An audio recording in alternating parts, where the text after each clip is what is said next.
Hi and welcome back to Broadsheet Melbourne Around Town. I'm Broadsheet's editorial director Katja Vakdal and the host of this 10-minute guide to Melbourne. If this is your first time here, don't forget to hit the subscribe button so you never miss a video.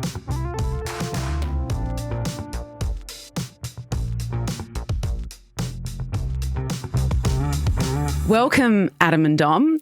You've got some big news to share this week. It's something that is becoming a little bit more common in hospitality, but it's certainly not what everybody's doing. And I think you'll be one of the first kind of casual spots to implement this system. You have just moved to a 4-day work week at Hectors Deli. Why have you done that? Well, first of all, thanks so much for having us. Pleasure to be here today with you. We have done that for the protection of our people. We want to make sure that we put them at the forefront of what we do. It's a really exciting initiative. It's an initiative that we've been working really hard over the last couple of months on, but to create a lifestyle and a better balance for our team. So we know a better employee at home makes a better employee at work. So let's rewind back a little bit for those who may not have had the joys and pleasures of trying a Hectors Deli sandwich. But Dom, just tell us about the business and when it started, and I guess a little bit about how it's transformed, because it obviously began as one, you've now got multiple, which means the requirements of the business change. Yeah, I think, look, to call it a business when we first opened is probably even far strung. I was a chef. I am a chef. That's my background. And I had been working fine dining. And a chef who was kind of a mentor of mine, Jason Barrett, and I had worked at a bunch of places together. We were opening a fine dining French restaurant, and the permits were taking forever to come through because it was an art gallery and we had no idea what we were doing and couldn't get permits. So we found 32 square metres in Richmond, in the back streets of Richmond, in a not a particularly glamorous spot, and opened up Hectors Deli as a way of waiting for our real project to come through and to come to life, and thought, we'll be around for 6 months and then we'll close. And in those 6 months, we had 100-metre lines out the door every day.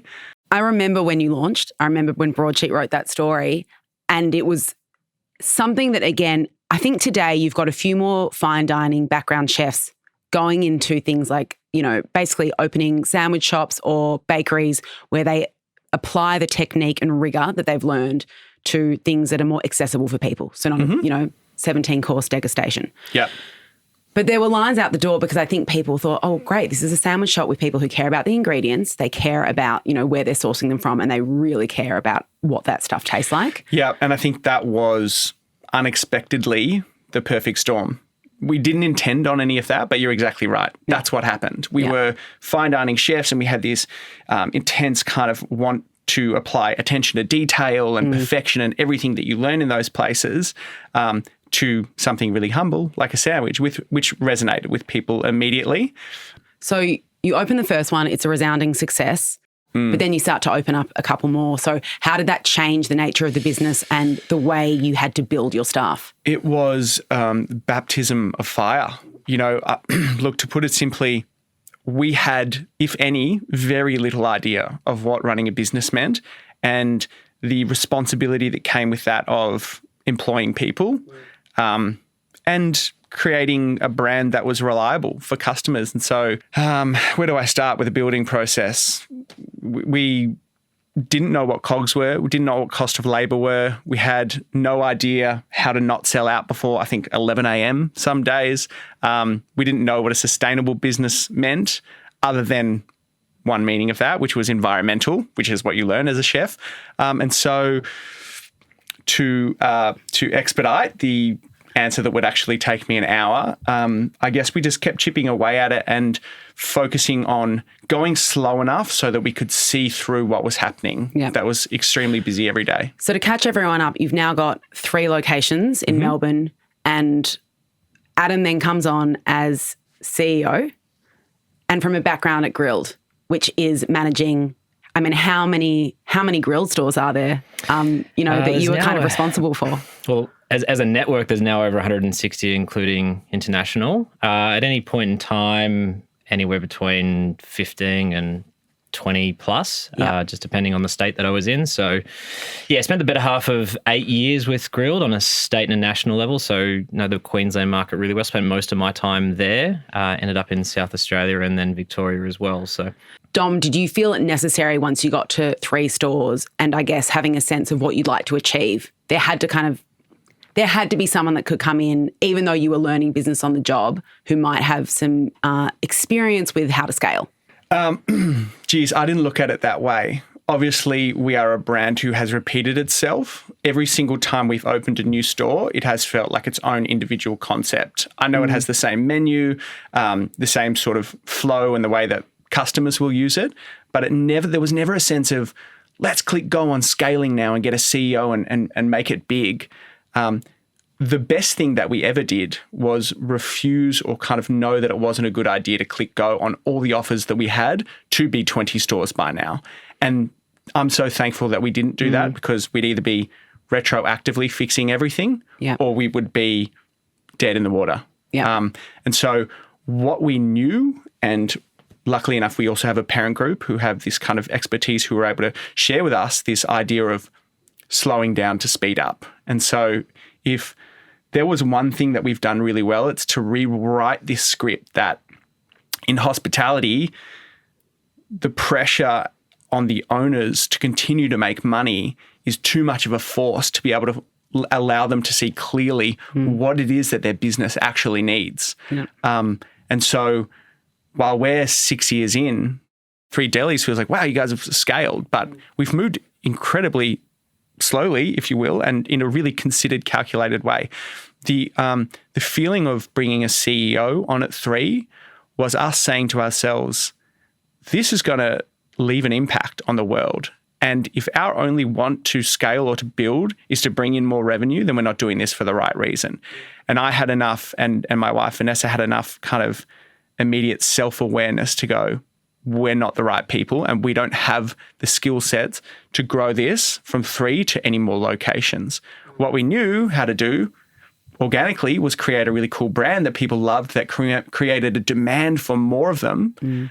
But like just reflecting right now, the greatest achievement was that we didn't push go on any of those, and that we waited for someone like Adam, who has this wealth of knowledge, to come in. And I know we're correct, because the immediate feeling when Adam arrived wasn't, hey, I'm here, I'm CEO, let's go.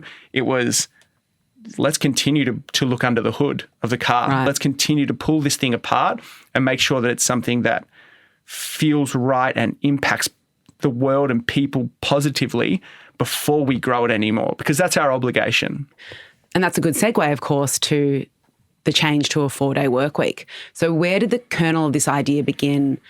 And was it something that you guys you talked about it one day and then you thought, well, this is a no-brainer? Or did it kind of trickle in over time? Good question. Well, we started the conversation when I arrived, and it was just like any idea. It was a off-the-cuff remark, and it started off by saying there's so many businesses out there, particularly retail, the corporate world, internationally, that are doing a 4-day work week. One day maybe we'd be able to do it. And we sort of stopped and we went, hold on a second, why can't we? What are the limitations that why can't a hospitality business be able to do it? And as far as we know, we're one of the first, if not the first, in the hospitality business in Australia to be able to launch this successfully over our network, which is really exciting. And that idea was coming about, one part operationally, to understand the nuances of how to open and close and whether our operation will allow for it, which is, the part and parcel of building a structure in any business.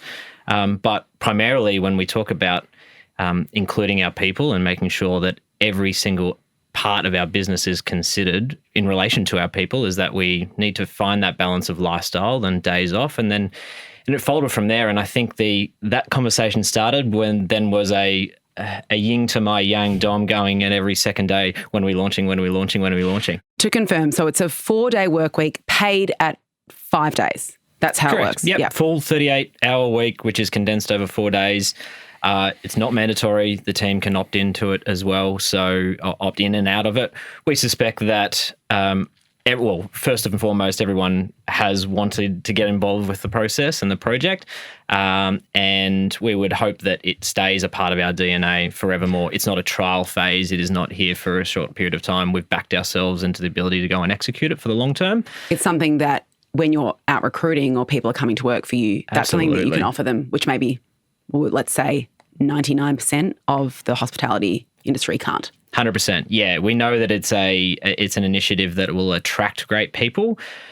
We know we've got some really talented people internally already. So one, reduce turnover and making sure that we can hold on to our already great people and give them the training and the resources. Every hospitality business out there struggles with turnover and staff retention. There is no one exception to that. Some do it better than others.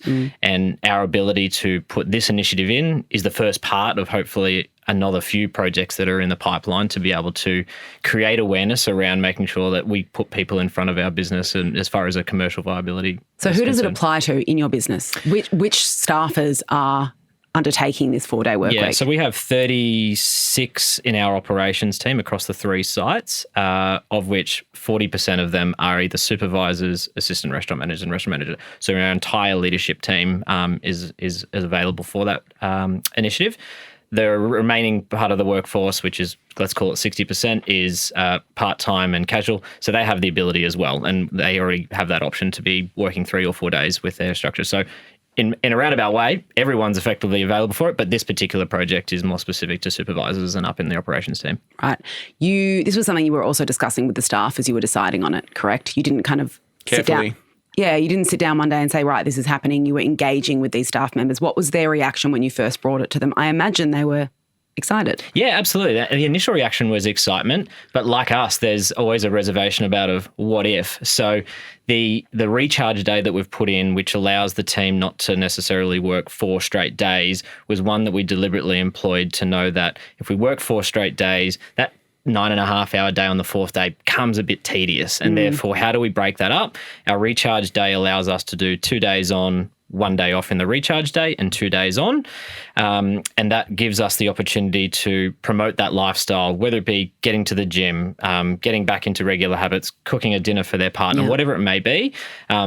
And then the second part of that, which is a part of this project, was to make sure that everyone could have a weekend day off as well. Right. And the 4-day work week and recharge day, we were really excited about. And the real kicker was also the weekend day that we said as a part of this, we want to make sure that every single supervisor and assistant restaurant manager and restaurant manager, and everyone has been able to do that with the exception of one person to date, which is purely around their lifestyle that they need to have those days off earlier in the week. Right. So hopefully that, again, is a part that we can protect our operations. There is enough spread of leaders across our business to make sure we execute and keep all our guests happy as well.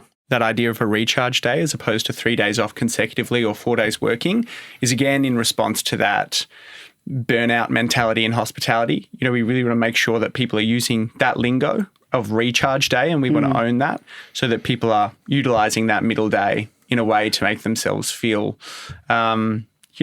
less burnt out. Yeah, and I think that's a really interesting subject we should cover here. You come from fine dining, Dom. I mean, a few years ago, Ben Shuri, who I guess is one of the most influential chefs in Australia, moved to a 4-day work week for his Attica staff. Do you think, and I know you've been out of fine dining for a bit, you're still deeply ensconced in the hospitality world. Do you feel there's been a change generally around that work-life balance, or do you think there's a lot of talk about it but not much doing? I do feel like there's a change. Yep, I do. And people like Ben are really self-critical and always want to move forward, and I really appreciate him for that.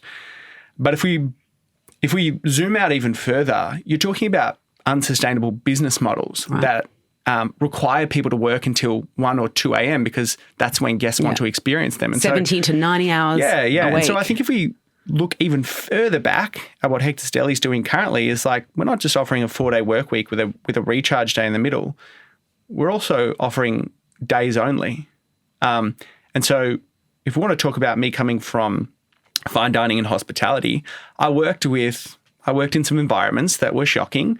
I also worked in some environments like at Attica where there was a lot of attention around how can we make it better and how can we make this more viable for people. So I don't want to go and just diss everyone and say Hector's doing a really good job and no one else is, because we sure as hell have not been perfect up until this point. There is a real want to impact positively. And to us, what that means a lot of the time is saying no to that extra revenue that's dangling in front of you. It's saying no to things. It's us getting in a room and saying, what are our values and what are our boundaries? And the minute we step outside of that, why? Is that something that came from Adam coming in and maybe putting a bit more structure around things, or that was something you had, or that was already inbuilt into the DNA? I think that comes in with Adam, definitely. And not because it's that want and that belief in the fact that Hectors Deli can be the antithesis to this kind of idea of bad mental health and long hours and burnout and hospitality has always been there from the get-go. Right. The expertise and the knowledge and the ability to implement it has come with someone like Adam, who hasn't been ensconced in that fine dining world, who comes and says, hold on, like at a bare minimum, we're going to create really reliable infrastructure for our people. So yes, that mentality always existed in Hectors Deli. The ability to execute it in such a calculated and considered way came with the arrival of Adam, without a doubt. And I think also in the abstract, the idea of putting together a 4-day work week for a lot of businesses is probably something that they would love to do, but they probably can't get their heads around how it works financially. So it obviously was something that did make sense for you financially, and the business was able to support having those recharge days. Yeah. Yeah, it is. So as far as the way the financials, we are re-engineering the way our hours are going. So offsetting the finances comes at a small cost on a direct line wage, if you like. Where the financial rewards will come is where the point where we said before around turnover and tenure, which we won't be able to get some quantifiable data and for at least 6 to 12 months until we see that. So I'd say safely, let's say it's 12 months where we sit back and look on this and go, great, what did we learn from it? What did we do really well? What do we need to do even better? Because going back to Dom's point around where we have common, where we have been, it's really important to understand that we want Hectors Deli to be the front runner in this, but we also want people listening to be sitting there going, how can I do it? And how do we lead by example and follow suit? Because that's a really important part for us. We want to be really known as, yes, a great sandwich brand, not a chain. We want to be a brand that is honest, is transparent, lives by our values, and is really the front runner in this space, but hopefully a pioneer in many others. But people look to us and go, how do they do it? And we will be the first two people to pick up the phone and go, great, let's have a chat. Let's talk about how other businesses can, involve it in theirs so they can go forward. Well, I'm personally excited to see it take place, because, as you said, it might start getting some other businesses to think about how they can do it and pick up the phone. But also, selfishly, I love Hectors Deli sandwiches. So I hope, and it sounds like this is going to mean a few more potential locations, which is going to be great for everyone, but also a business that lasts for a long time. Thanks so much for coming in, guys. Pleasure. Thank you so much. Thanks so much for having us. Appreciate it. That's all we've got time for today. As always, you can stay up to date at any time on broadsheet.com.au or on Instagram at broadsheet_Melb. See you again next time.